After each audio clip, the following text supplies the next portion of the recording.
Think of any classic brand, the Coca-Cola lettering, the Nike swoosh, the Special K, the Christian cross, or certain colours. Facebook has its specific shade of blue, Just Eat's got its shade of orange, Spotify has a shade of green. All of these colours alone are instantly recognisable. And if you see one of those colours on its own, your brain will make the link with Facebook or Just Eat or Spotify. Mostly because teams of people, boardrooms full of people, will have spent months discussing and poring over and choosing them.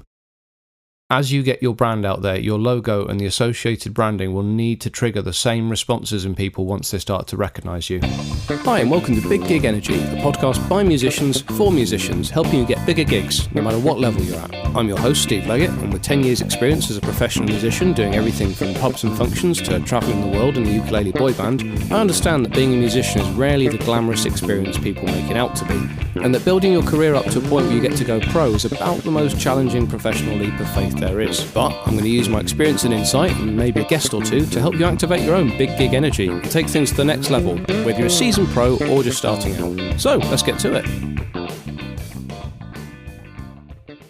Well, hello there, and welcome to Episode 4 of Big Gig Energy, the podcast. This is a musician's guide to branding and marketing, 7 essentials that you must nail.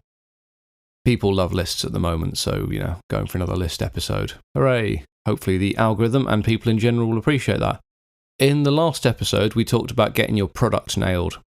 That is, getting your band and your live shows on point. The actual live shows, your gigs themselves. They're your product. They've got to be perfect. It's in episode 3. Check it out if you haven't already. And we touched on a universal truth that your band, or your act if you're a solo act, is your brand. And that getting your branding nailed is critical to having any kind of success. Which leads us to tip number 1. Get your branding right. Your band is your brand, and for marketing to have any effect, your branding will need to be spot on. This must include a recognisable logo, a house style, and it needs to be appropriate and relevant to the music you play. In other words, it needs to complement your product, as discussed in episode 3. Spend some time selecting a font, coming up with a logo, basic colour palette, certain specific colours which will represent your brand, and make a note of there's usually a number and letter code for them. I think 6 digits is the norm. And just develop a general sort of house style. This is so important because it's the kind of thing that fans and clients are going to associate with you. And when they see those colours out of context, they're going to think of you as well, if you get it right. For this, I've put together 3 R's. Rudimentary, keep it simple, keep it basic. Complicated equals forgettable. Keep it recognisable. Think of any classic brand, the Coca-Cola lettering, the Nike swoosh, the Special K, the Christian cross, or certain colours. Facebook has its specific shade of blue, Just Eat's got its shade of orange, Spotify has a shade of green. All of these colours alone are instantly recognisable. And if you see one of those colours on its own, your brain will make the link with Facebook or Just Eat or Spotify. Mostly because teams of people, boardrooms full of people, will have spent months discussing and poring over and choosing them. As you get your brand out there, your logo and the associated branding will need to trigger the same responses in people once they start to recognise you. So we've had rudimentary and we've had recognisable. The third R is relevant. If you're in a Norwegian super black metal band, then Barbie pink cursive lettering is probably not appropriate. But for Barbie, the brand, the font and that shade of pink encapsulates what it's all about.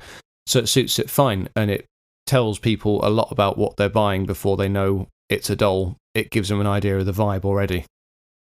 Some of the best brands will tell you everything you need to know about the product, or at least complement it by association the moment you see their logo and their general branding/house style. Tip number 2 is do social media the right way. Firstly, you've got to think carefully about which platforms you want to engage with. They come and they go, and sometimes it can feel difficult to know where to invest your time. I remember there was one when I first started with Ukebox, and it was short videos. I can't remember what it was called. It wasn't Snapchat. But the fact that I can't remember what it was called says an awful lot about the success of that platform and the time that we invested in trying to work out how to do it although it sort of ended up leading to TikTok and it's kind of linked to Snapchat as well, it still shows that some of them can be a flash in the pan. So you've got to decide very carefully which ones you're going to actually bother engaging on. Generally, at time of recording, Facebook is probably best if your audience are primarily over 40. TikTok is probably best if they're primarily under 30. And Instagram is sort of the in-between best one, which features people from both camps and sort of the gap in between people in their 30s. Although by the time this goes out, that could well have changed. So the best advice I can give is research what the current main social media sites are. And then once you choose to engage with them and set up your branding on each one, just tailor your content to each specific site. So, Instagram has its Reels, but it's primarily a photo sharing website, or at least it should be. So focus on photos and Reels for that. Whereas Snapchat, obviously, do more off the cuff, random, average daily life type thing. Just play to what each site requires, and the algorithm of the site will reward you. And if a site tries to bring out a new thing, so like I personally hate Instagram Reels, but when Instagram first brought them out, the platform and the algorithm rewarded the heck out of anybody that bothered to do them, because obviously they wanted to push them forward. So if a site tries a new thing, make a point of jumping on it as soon as you can, and you will be rewarded in the algorithm, which will mean eyes on you and increase the chance of going viral, or just generally being recognised by more people and getting more eyes on who you are and more eyes on your brand and more eyes on what you do generally. But yeah, as a rule, avoid just posting the same content to everything. If you have 3 or 4 different platforms, if you post the same thing to everyone, it's going to lose you followers, because a lot of people are on multiple different platforms as well. And if they're seeing the exact same content on every single one, they're going to unfollow you on all but one of them, if they don't just get rid of you altogether. But conversely, if people follow you on multiple platforms and you're doing different things on each one, it can be a great way of showing different sides of your personality and your branding and what you do all at the same time. So it can be very beneficial to be showing these different sides of yourself on these different platforms as and when. Don't forget that your profile/grid will act as a bit of a shop window, a bit of a CV. So even if an individual post doesn't get as much traction, it can come in handy down the line, because if somebody decides they're going to do their due diligence on you and do a bit of research and see what you're about, they're going to see this content, and if it's good quality, it's not going to necessarily matter that it's not got thousands of likes. But make sure you stay relevant, and for heaven's sake, don't just shitpost to play the algorithm. Don't be that douchebag that posts an image with text on it to the effect of, like this post if you enjoy breathing air, or comment below if you don't want your best friend to die in a plane crash. It's just goddamn lazy and irrelevant, and it adds nothing to your brand or people's perception of you. If anything, people are going to see it and go, what a bellend, like, have they got nothing better to say? It's just not a good look. It might bring you some short-term engagement, but it's not going to help you in the long run at all. So just don't be that guy. Also, on a similar note, on a similar vein, if you're going to be that guy that uses your band profile to comment on posts by other bigger bands whose fans you want to poach, make sure your engagement of this nature is relevant to the post you're commenting on. Don't just comment a fire emoji or be that whopper that commented on every single one of Kanye's posts when he was on Instagram with a copy-pasted, yay to go, no cap.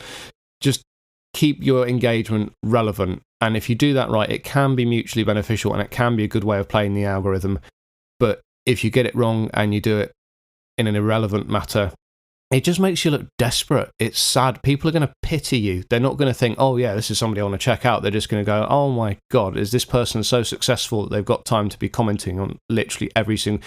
Because that's the other thing is people, if you comment on loads of different bands similar to yourself, the same thing on every single one, odds are, if you do have a target market, they're going to follow a lot of the same bands as well. They're going to see you commenting the same shit on every single one of the bands they already like. And then again, they're just going to think, well, this is just somebody desperately trying to market and trying to play the algorithm and not succeeding. Whereas if they see you putting something relevant and pertinent and basically abiding by Grice's maxims, then they're more likely to come away and go, right, okay, they've piqued my interest. I will click on their page and see who they are, and not just to hate on you. Now, a painful and a necessary part of dealing with social media is that when you get to a point, and usually this is the sign you're starting to get somewhere, sign that you're starting to reach a kind of success is when you start getting haters and you start getting trolls and people posting nasty stuff on your things. It's going to happen when you reach a certain point. And to be honest, it's a badge of success. If you get somebody commenting on something you post saying, that's shit, or you're shit, or something to that effect, yeah, it's a sign you're starting to get somewhere. So, first of all, if that happens, well done. But make sure, if you're going to engage with it, make sure you stay playful. If you engage well with this stuff, it can be great for PR and your engagement stats and your reach, because obviously every comment on a post helps increase its reach. Because the algorithm thinks, oh, well, people are commenting on that, so it must be good, so I'll push it further. So in a weird, messed up way, trolls can really help. And there's a lot of people who have gamed this system by, you see a lot with ad agencies where they'll put an ad out with a deliberate spelling mistake or saying something inflammatory, knowing that people are going to react to it in a visceral way. And that reaction gets this ad seen by loads and loads of eyes that wouldn't have seen it otherwise, and as far as the ad campaign is concerned, that's a massive success. So engaging with these people, it can be worth doing. But, just don't act defensive or offended when you're dealing with this, because that just feeds the trolls and gives them what they want. Show some big dick energy. If somebody comments on something saying that you're shit, just consider replying with a heartfelt, caring comment. If they're particularly nasty, consider asking them how their divorce is going, or if their sister is out of rehab yet. Make it look like you're genuinely concerned. Don't seem nasty, don't seem reactive. Just be like, somebody's like, you're a fucking shit. Just be like, well, I hope you're okay, man. By all means, reach out if you ever want to talk. I hope your family are all doing okay.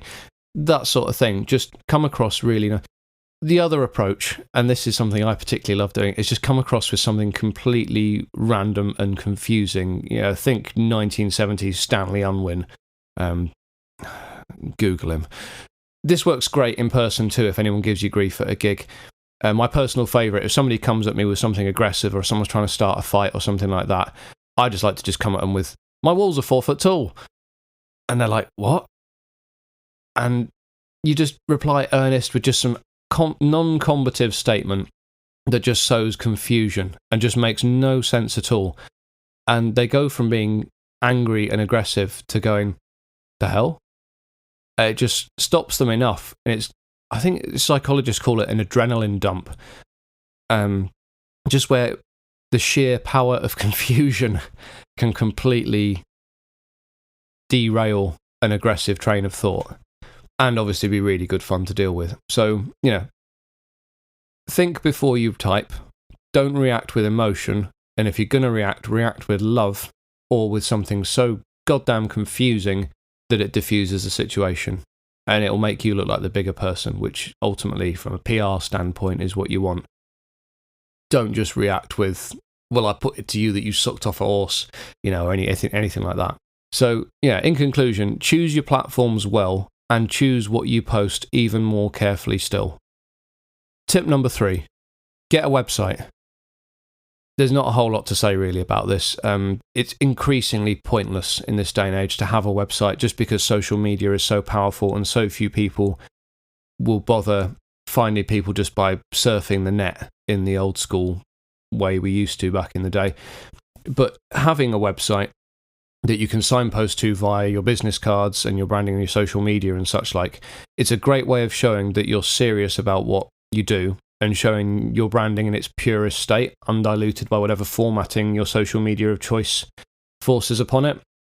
You can just have a proper market stand set out exactly how you want it to be set out. You can have everything formatted in one place, all of your photos, your videos, your portfolio. If you've got upcoming dates, you can show them off there. If you have stuff to sell, you can set up an e-commerce section on the website. Certainly e-commerce is well worth looking into. But as a general thing, these days, really, just having a website, it's just credibility. It just shows that you take what you're doing serious enough to actually bother doing a website, which so few people do. So many professionals, not just in music, but we see it a lot as a guitar tech. You can tell the serious guitar techs because they're the ones that have a website and they aren't just advertising via Facebook Marketplace. It's worth doing, and the website itself doesn't matter so much as the fact that you have one. Tip number 4, get some photos done. Specifically, get some good photos done. Stand in front of a graffiti-covered looking wall looking moody. I dare you, I double dare you, do that and see if it gets you anywhere. It's, just have a think about what you're doing. Come up with something that seems on brand. The graffiti-covered wall thing, it's such a cliche. I actually had a photographer suggest it to my band once, and they just instantly lost all credibility with us. Completely. Like, oh, it'll look really edgy. I'm like, dude, it must have been 2014, 15 at the time, and it's like, bro, come on, that was a bad, old, tired, cliched idea in about 1995. So, the guy charged us a fortune as well. I think it was 1,400 quid for the shoot, but I digress. Just come up with something original, something interesting, something that shows off who you are. And again, just that ties into your branding. It needs to fit the aesthetic of what you're doing. The music needs to fit the images need to fit that. It needs to show off who you are. Just aim for quality and something shows off your overall vibe. Even in terms of keeping things classy, just a blank studio backdrop and some good lighting, and then you in your sort of whatever your band look is, outfits with or without instruments, that can look really good if you get it done right. Find a photographer who doesn't just have a good camera but also has a good eye. Look at their portfolio and choose someone that shares your vision and creates images that you like. Have a stalk through their Instagram and their website. If they've got a website, you'll know they're more serious. See point 3 above. Swerve the guys that take pictures of babies in shopping centres, or people that used to work on the cabaret circuit, that sort of thing. You need somebody that's got their finger on the pulse a little bit. On the subject of film versus digital, as someone that shoots both, say film is amazing, but a decent digital photographer will be able to make a digital shot look exactly like film, but it wouldn't work the other way around. And digital offers so much more flexibility when it comes down to editing. It's so much cheaper to work with, and it's generally a much safer option. You can look at shots on the fly while you're there, and if you realise by accident that something looks good, then you can explore that a bit more. It's just, it's much more flexible and it's much more safe. And you're more likely to come, particularly if you're paying for the session, you want to come away with some shots you can actually use. And with film, it's just a little bit risky. So if you're on the fence, err on the side of digital. Tip number 5, sort out some videos and a show reel. Videos are really useful. I'm talking like a clip of you guys playing one song all the way through, start to finish, or a music video if you're in the originals scene. They're really useful, but in terms of getting more and or better gigs, a little 5 to 7 minute video show reel demonstrating a range of songs that you play, just faded into each other, clips of a few songs, it's such a better bet, and that should be your initial priority. Prospective clients don't need to see entire songs. Just pick a song from your set that has a good start, a song from your set that has a good finish, and then just use 30-second clips of those to bookend some 30-second clips from a few more. 30 second to a minute. But try and keep the whole thing under about 7 minutes. Just because people have very short attention spans. If someone's deciding if they're going to hire you or not, the odds are they're going to do it in the first 3 seconds. And the rest of it's just going to be to confirm that their gut was right and that you're not shit. But once that's done, a few carefully chosen videos of songs and some music or lyric videos for original songs will really add some credibility in addition to your show reel. But again, it's just quality over quantity. Same with the photos. The audio on your videos has got to be studio quality. It's got to sound good, and the video has got to be high definition, crisp, in focus, not shaky or anything like that. If you're using a mobile camera, get a steady cam, or rather hire somebody with a steady cam. Ultimately, if people look at your show reel and your videos and they turn you down for gigs, it should be because they don't like what you're playing or how you're playing it, and not because it looks and sounds like you recorded it using a potato jammed into an iPhone 3GS input. Tip number 6, get some quality recordings. These don't need to be expensive, but they do need to not be shit. quantity over quality. A good 3-track EP, if well produced, is infinitely better than an album that sounds like you recorded it in your nan's shed. Get a few recordings, but get them right. And I'll say it again, quality over quantity. We'll talk a bit about merchandising in another episode, but for most intents and purposes, it's usually best, specifically for originals bands, to only ever hope to break even on recordings, so treat them as marketing.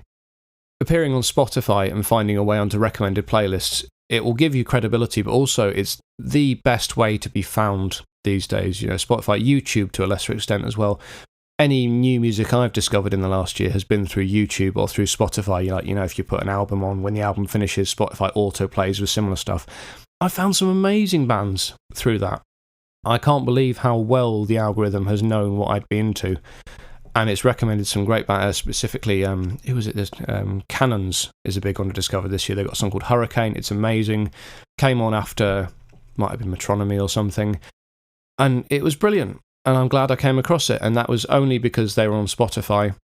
They've not even done a physical release, I don't think, at time of recording of their album. But I came across it via a Spotify recommendation.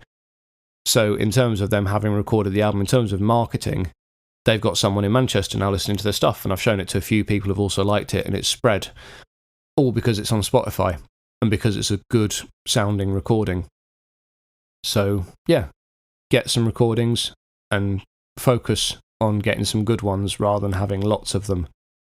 Don't have a full album if it's not going to sound good. So the final tip number 7, spend time getting your biography right. For starters, for the love of God, don't say you're hailing from somewhere unless you can prove with a DNA test you're at least part of Viking. You come from somewhere, you are from somewhere, you do not hail from Martlesham. You're from Martlesham. A biography is essential as part of a promo pack, and every single social media outlet will need some kind of biography. It only needs to be a short paragraph and just needs to explain who you are, where you're from, how long you've been going, kind of stuff you play.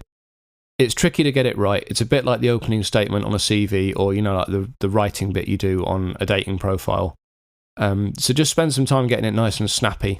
Just like a dating profile, less is usually more. Don't give them your life story. Just get people interested and give enough answers to the immediate questions people will have that they feel you're not holding stuff back. I guess answer the questions you'd want to hear answered if you were just checking them out for the first time. Let's say at this point you've seen the name and you've seen the photo and you're now looking at the bio to find out more. Answer the questions that people will have at that point. Spend some time on it. It's a faff and there's no right or wrong answer, but you'll know when you've got it right. And it will be worth having got it right. So there we are, really. 7 essential tips for branding and marketing as a band or musician. We've got get your branding right, do social media the right way, get a website, get some photos done, get some recordings done, get some videos done, and get a biography. If your band are missing any of these things and wondering why you've hit a bit of a ceiling or why things aren't quite getting off the ground or just want to progress in general, have another listen through this podcast and make some notes. And let me know how you get on once you've got all of this in place. I promise you, I assure you, it will make a world of difference to have all of these things taken care of to the right standard. And if you have them already, look at them again and see if they could be improved. The recordings you did a couple of years ago, maybe it's time for new ones that sound better, because you can always, no matter how good they are, you can always improve on all of these things. Your website can always be better. Your photos can always be better. Your recordings can always be better. You can always do more and better videos. Video technology is coming along at such a rate at the moment. Even if you use the best possible equipment, in a couple of years, it's going to look fairly obsolete compared to modern, much cheaper solutions.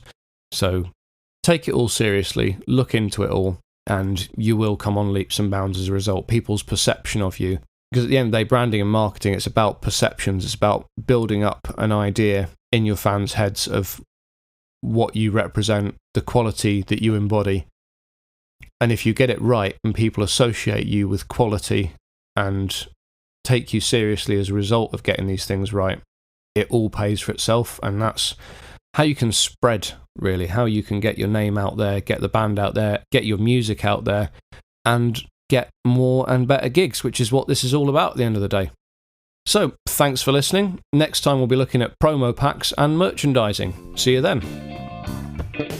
Thanks for listening to this episode of the Big Gig Energy podcast. This is the bit where I'm obliged to fish for engagement and stuff, so you can find me on Instagram as Big Gig Energy, that's BIGGIGENERGY, or you can get in touch via email at biggigenergy@gmail.com. I'll link anything relevant in the show notes below, but otherwise, if you've had any thoughts on this episode or would be interested in some one-to-one coaching for yourself and or your band, feel free to get in touch. Otherwise, do all the usual social media stuff, I guess, and let's keep the discussion going. Many thanks as ever to all my supporters and collaborators, and as always, best of luck with your next big gig.